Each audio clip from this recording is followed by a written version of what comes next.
Hello everyone. जैसा कि आप सबको पता है कि BBMKU सेमेस्टर 1 और सेमेस्टर 3 के एग्जाम सर पर है और आप हमारे चैनल पर हैं।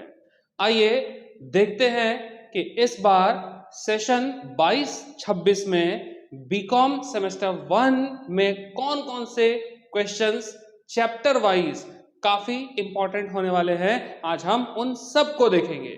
जैसा कि आप सबको पता है, कुछ ही महीनों पहले सेमेस्टर 4 के एग्जाम्स हुए थे और सेमेस्टर 4 में जो एग्जाम हुए थे, हमने जो क्वेश्चन सेट किया था, जो गेस क्वेश्चन हम लेकर आए थे, उसमें बच्चों ने एक ही दिन में जबरदस्त स्कोर खड़ा कर लिया था, क्योंकि हमारा सारा गेस जो है टू द पॉइंट आपको एक एक करके देखने के लिए मिला था। अगर आपको विश्वास ना हो तो हमारे प्लेलिस्ट में जाकर के सेमेस्टर 4 का हमने क्वेश्चन पेपर बनाया था, गेस क्वेश्चन बनाया था एग्जाम आने से पहले, और उसी गेस क्वेश्चन का एनालिसिस हमने किया था एग्जाम के ठीक आधे घंटे के बाद। आप उसको देख सकते हैं और हमारे चैनल पर पूरा भरोसा कर सकते हैं। जी हाँ, मैं हूं राजेश कुमार और आप देख रहे हैं आपका favourite channel the commerce point. आइए हम शुरू करते हैं इस बार के बीकॉम सेमेस्टर 1 FY UGP में सेशन 2022-26 के अंदर मोस्ट इंपॉर्टेंट क्वेश्चंस कौन से होने वाले हैं, और वो भी कैसे, चैप्टर वाइज। देखो बच्चों, चैप्टर तो सारे ही इंपॉर्टेंट हैं, लेकिन एग्जाम के टाइम में उतना समय नहीं होता कि हम हर एक टॉपिक को एक एक करके पूरा कंप्लीट स्टडी कर लें। तो हमें चाहिए निचोड़ कि आखिर पूरे चैप्टर्स, पूरे सब्जेक्ट में कौन सा मुझे पढ़ना है। तो आज हम डिस्कस करने वाले हैं फाइनेंशियल अकाउंटिंग के ऊपर। जैसा कि आप सबको पता है कि हमारा एग्जाम्स बिल्कुल ही नजदीक है, एक दो दिनों के अंदर हमारा एग्जाम्स होने वाला है, और हम देखेंगे आज इस वीडियो के अंदर कि कौन कौन से चैप्टर्स के अंदर कौन कौन से टॉपिक हमें बहुत ही केयरफुल तरीके से पढ़ने हैं। और आप इन चीजों पे पूरी तरह से भरोसा कर सकते हो, और एग्जाम में पढ़कर इतना ही चले जाओगे तो आपके पास 60% से ज्यादा स्कोर खड़ा कर लोगे, इस बात का दावा मैं करता हूं। आइए देखते हैं। देखो, चैप्टर 1, जैसे ही आप कंसाइनमेंट पढ़ोगे, कंसाइनमेंट के ऊपर चैप्टर 1 कंसाइनमेंट है हमारा, यानी कंसाइनमेंट चैप्टर बहुत इंपॉर्टेंट हो सकता है इस बार के एग्जाम्स में। कंसाइनमेंट में कौन कौन से टॉपिक को आपको बहुत अच्छे से देखना है। सबसे फर्स्ट देखो, टाइप्स ऑफ कमीशन, लेकिन ध्यान रखना कि ये कौन से क्वेश्चन में होगा, शॉर्ट क्वेश्चंस में। टाइप ऑफ कमीशंस देख लोगे, del credere commission, general commission, ordinary commission, है ना, ओवरराइडिंग कमीशन, इन चीजों को आप बहुत अच्छे से देखिएगा। साथ ही साथ इसमें जर्नल एंट्री आ सकता है, pass journal entry in the books of consignor and consignee. देखो बच्चों, मुझे पता है कि कंसाइग्नर और कंसाइग्नी की जर्नल एंट्री को पढ़ने में आपको काफी ज्यादा टाइम कंज्यूम करना पड़ेगा, लेकिन चाहे कितना भी टाइम कंज्यूम क्यों ना करना पड़े, लेकिन इस जर्नल एंट्री को आप बहुत अच्छे से देखिएगा, क्योंकि BBMKU का पुराना ट्रैक रिकॉर्ड कहता है कि ये क्वेश्चन इस चैप्टर से अगर कोई थ्योरेटिकल क्वेश्चन आया, अगर इस चैप्टर से अगर लॉन्ग में थ्योरी क्वेश्चन आया, तो इस क्वेश्चन को छोड़कर और कोई दूसरा क्वेश्चन आ ही नहीं सकता। इसलिए इस क्वेश्चन को बहुत अच्छे से देखिएगा। साथ ही साथ जो न्यूमेरिकल्स क्वेश्चन है, न्यूमेरिकल क्वेश्चन तो आप देखोगे ही देखोगे, है ना, तो ये इस चैप्टर से इंपॉर्टेंट हो गया। चैप्टर 2 अगर आप आओगे, डेप्रिसिएशन, है ना, ये भी आपका मोस्ट इंपॉर्टेंट चैप्टर है इस बार के लिए, 22-26 सेशन वालों के लिए। सेमेस्टर 1 में डेप्रिसिएशन, डेप्रिसिएशन से कौन कौन से टॉपिक हमें बहुत अच्छे से कवर करने हैं। तो देखो, सबसे पहले व्हाट इज डेप्रिसिएशन, इसके सारे मेथड्स ऑफ डेप्रिसिएशन, और ध्यान रखिएगा किसी भी 2 मेथड 3 मेथड को एक्सप्लेन करने आपको बहुत अच्छे से आना चाहिए लॉन्ग क्वेश्चन के लिए। मैं बता रहा हूं लॉन्ग क्वेश्चन के लिए, यानी डेप्रिसिएशन चैप्टर में क्या पढ़ोगे, व्हाट इज डेप्रिसिएशन, डेप्रिसिएशन क्या होता है, डेप्रिसिएशन कितने तरह से लगाया जा सकता है, सारे मेथड्स को लिखोगे टू द पॉइंट। हाँ, 12-15 जितने भी मेथड आपने पढ़े, सारे मेथड्स को लिखोगे आप, और सभी मेथड में जो मेथड होंगे उनमें से किसी 2 किसी 3 को आपको एक्सप्लेन करने आना चाहिए। तो ये हमारा थ्योरेटिकल क्वेश्चन हो सकता है, यानी डेप्रिसिएशन चैप्टर से अगर आपसे थ्योरी पूछा, मेरा दावा है कि इस क्वेश्चन को छोड़कर और आपसे कुछ भी नहीं पूछ सकता। तो ये डेप्रिसिएशन पूछोगे, और डेप्रिसिएशन के साथ साथ इसमें अगर थ्योरी क्वेश्चन नहीं आता है तो मैं उम्मीद करता हूं कि उससे न्यूमेरिकल क्वेश्चंस आएंगे। अब न्यूमेरिकल क्वेश्चंस में हमें बहुत ज्यादा, यानी कि ऐसा नहीं कि आप सारे मेथड को कवर कर लोगे। आप ध्यान रखना कि जो फिक्स मेथड है, फिक्स मेथड है ना, फिक्स मेथड के साथ साथ डिमिनिशिंग मेथड को बहुत अच्छे से पढ़ोगे। इनके सभी न्यूमेरिकल क्वेश्चन को आप बहुत अच्छे से करना। हाँ, इस बात को ध्यान रखिएगा, फिक्स मेथड में सेल वाला क्वेश्चन भी, डिमिनिशिंग मेथड में सेल वाला क्वेश्चन भी, और कुछ क्वेश्चन हमने प्रैक्टिस किए थे जिसमें फिक्स मेथड भी होता था और डिमिनिशिंग मेथड, दोनों को एक साथ मर्ज करके दिया होता था, है ना, कि कुछ साल हमने फिक्स मेथड किया, फिर हम डिमिनिशिंग कर दिए, उसका एक पार्ट हमने सेल कर दिया, है ना। तो इस टाइप के क्वेश्चन को आप बहुत अच्छे से प्रैक्टिस करोगे तो ये हमारा डेप्रिसिएशन चैप्टर जो है हमारे एग्जाम में कंप्लीट हो जाएगा। इसके बाद चैप्टर नंबर 9 पर आते हो आप, ब्रांच अकाउंट। ये भी एक बहुत इंपॉर्टेंट चैप्टर है, ब्रांच अकाउंट। ब्रांच अकाउंट के अंदर आप डेफिनेशन पढ़ोगे और टाइप्स ऑफ ब्रांच पढ़ोगे। लेकिन ध्यान रखना बच्चों, ये कौन सा क्वेश्चन है, ये शॉर्ट आंसर टाइप क्वेश्चंस के लिए है, इसलिए इसको शॉर्ट में पढ़ोगे, है ना। और इसके बाद आप आते हो प्रैक्टिकल क्वेश्चंस के ऊपर। तो प्रैक्टिकल क्वेश्चंस में ध्यान रखना कि सारे न्यूमेरिकल क्वेश्चंस एग्जाम्पल नंबर 1 से लेकर 10 नंबर तक आप कर लोगे, और एग्जाम्पल के साथ साथ क्वेश्चंस भी कर लोगे 1 to 10 आपके बुक से। स्पेशली इसके अंदर आपको ध्यान रखना है ना, कि स्पेशली उन क्वेश्चंस को फोकस करना है जो काफी शॉर्ट हो और ट्रिकी क्वेश्चन हो। शॉर्ट में ट्रिकी क्वेश्चन जो होगा उसके लिए आप न्यूमेरिकल क्वेश्चन जो है वो बहुत अच्छे से तैयार करोगे। खास करके ब्रांच ने, सॉरी, हेड ऑफिस ने गुड्स की डिलीवरी दी, ब्रांच में डिलीवरी दी कैसे, cost plus gross profit, cost plus profit, यानी इनवॉइस प्राइस वाला जो क्वेश्चन आएगा, आप इनवॉइस प्राइस वाले क्वेश्चन को बहुत अच्छे से केयरफुल तरीके से करिएगा, ठीक है ना।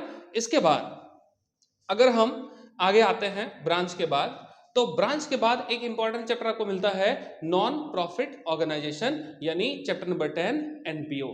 देखो इस चैप्टर के अंदर सबसे पहले तो कैलकुलेशन ऑफ सब्सक्रिप्शन वाला टॉपिक, सब्सक्रिप्शन, है ना, करंट ईयर का सब्सक्रिप्शन कितना होगा, है ना, ये फोकस करोगे, जो हम इनकम एंड एक्सपेंडिचर अकाउंट में पोस्ट करते हैं। तो आपसे ये पूछ सकता है कि करंट ईयर का सब्सक्रिप्शन कैलकुलेट करो और कितना सब्सक्रिप्शन हम इनकम एक्सपेंडिचर अकाउंट में पोस्ट करेंगे वो बता दो, और हो सकता है कि आपको पोस्ट करने के लिए भी कह दे। तो एक कंप्लीट क्वेश्चन यहां से हो सकता है। इसके साथ साथ difference between receive and payment account and income and expenditure, यानी रिसीव एंड पेमेंट अकाउंट और साथ ही साथ इनकम एंड एक्सपेंडिचर अकाउंट के बीच का डिफरेंस निकालो। सारे लॉन्ग क्वेश्चंस को मैं बता रहा हूं, ये लॉन्ग क्वेश्चन आपका हो गया, ये आपको कैलकुलेशन ऑफ सब्सक्रिप्शन, ये भी आपको लॉन्ग क्वेश्चन, ये भी आपके लिए लॉन्ग क्वेश्चंस में आएगा। इसके साथ साथ देखो एक क्वेश्चंस काफी बार एग्जाम्स में दिए गए हैं, how would you convert the receive and payment account into income and expenditure account. Convert कैसे करोगे रिसीव एंड पेमेंट अकाउंट को इनकम एंड एक्सपेंडिचर अकाउंट में, तो इसको आंसर कैसे करना है आपको। देखो इसको आंसर कैसे करोगे, सपोज करो ना आपके पास एक रिसीव एंड पेमेंट अकाउंट का फॉर्मेट दिया हुआ और कुछ एडिशनल इंफॉर्मेशन दिए हुए हैं, तो उस एडिशनल इंफॉर्मेशन और रिसीव एंड पेमेंट के बेस पर आप इनकम एंड एक्सपेंडिचर अकाउंट जब तैयार करते थे तो जो न्यूमेरिकल क्वेश्चन आप बनाते थे उसी को आप थ्योरेटिकली में कन्वर्ट कर लेना कि किन किन चीजों को ख्याल रखा जाता था और कैसे आप बनाते थे पूरा फॉर्मेट, तो वो चीज आपको यहाँ पे एक्सप्लेन करना है। तो ध्यान रखिएगा, इन चीजों का हम फोकस करेंगे। साथ ही साथ अगर बात करें पार्टनरशिप की, तो पार्टनरशिप में ध्यान रखना। देखो पार्टनरशिप की बात मैं क्यों कह रहा हूं, देखो ऐसा हो सकता है जैसा कि सबों को पता है कि बीबीएमकेयू का पुराना ट्रैक रिकॉर्ड है कि हर साल सेमेस्टर 1 के एग्जाम्स जो थे ना वो जून जुलाई के आसपास हुआ करते थे, लेकिन सभी टीचरों को बिलीव था कि इस बार भी सेमेस्टर 1 जून जुलाई में ही एग्जाम लेगा। ऐसा ज्यादातर टीचर्स बीबीएमकेयू में पढ़ने वाले सारे बच्चे, सारे टीचर्स उम्मीद रखते थे कि जून जुलाई के आसपास ही एग्जाम्स होने हैं, लेकिन इस बार एग्जाम टाइम से पहले आ गया, काफी पहले आ गया, और कई बच्चों का सिलेबस ना कभी कॉलेज में कवर हो पाया था और ना ही किसी कोचिंग इंस्टीट्यूट के अंदर और ना ही किसी ट्यूशंस के अंदर। तो आपको इस बात को ध्यान रखना है ना। साथ ही साथ क्या हुआ हमारे साथ कि शुरुआत में हम उलझे रहे कि हमारा सब्जेक्ट कौन सा होगा, फॉर्म फिलअप में उलझे रहे, तो काफी परेशानी बच्चों को झेलनी पड़ी है। इस बात को आप मानते भी होंगे और बहुत अच्छे से फील करते होंगे कि हाँ परेशानी तो सर बहुत हुई है। देखो इस बात को देखते हुए मैं ये अनुमान लगाता हूं, मेरी ये उम्मीद है कि हो सकता है कि क्वेश्चन इस तरह से डिजाइन हो जाए, क्योंकि बच्चों को पढ़ने के लिए काफी कम समय मिला, काफी परेशानियां झेलनी पड़ी है, इसलिए हो सकता है कि आप चूंकि क्लास 12 में पार्टनरशिप पढ़ चुके हो और उसके बाद ही सेमेस्टर 1 में आए हो, तो इसलिए पार्टनरशिप से भी क्वेश्चन देखने के लिए आपको जरूर से मिल सकता है। इस बात को आप बहुत अच्छे से ध्यान में रखिएगा।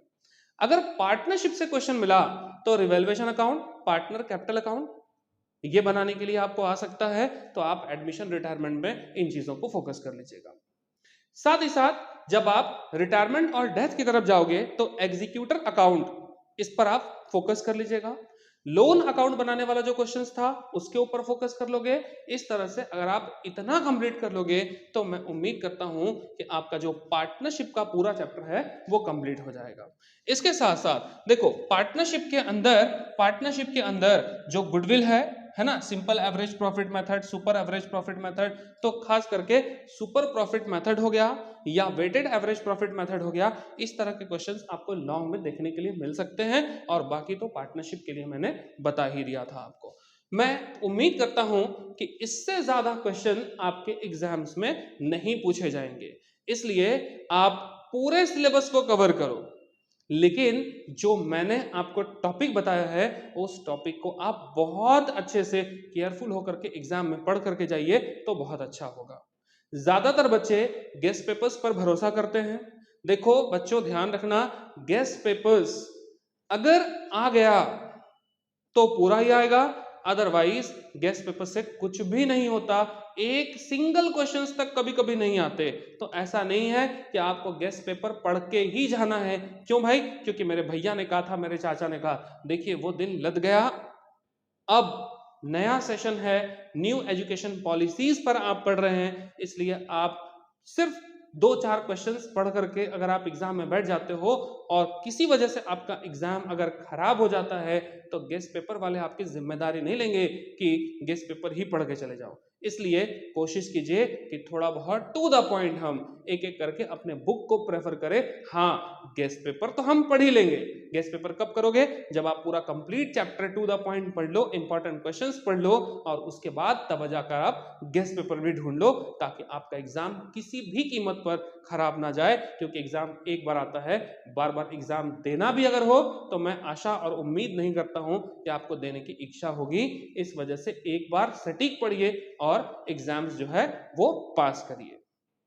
अगर आपको हमारा वीडियो आज अच्छा लग रहा हो, एग्जाम के बाद अच्छा लगेगा, लेकिन मैं उम्मीद करूंगा एग्जाम के बाद जब आप एग्जाम सेंटर से बाहर निकलोगे तो मेरी बात जरूर याद रखोगे कि सर ने जो भी क्वेश्चंस गेस किए थे उनमें से काफी हद तक बहुत सारे क्वेश्चन जो है वो आपके एग्जाम में क्रैक कर गए। इस वजह से अगर आपने मेरा वीडियो अभी भी अगर नहीं देखा, अगर आपके किसी दोस्तों ने आपको प्रेफर किया है, तो आप उसको जरूर से इन सभी टॉपिक्स पर आप काफी ज्यादा मेहनत करने की जरूरत है और एग्जाम से पहले इन सबों को पढ़ कर जाइए।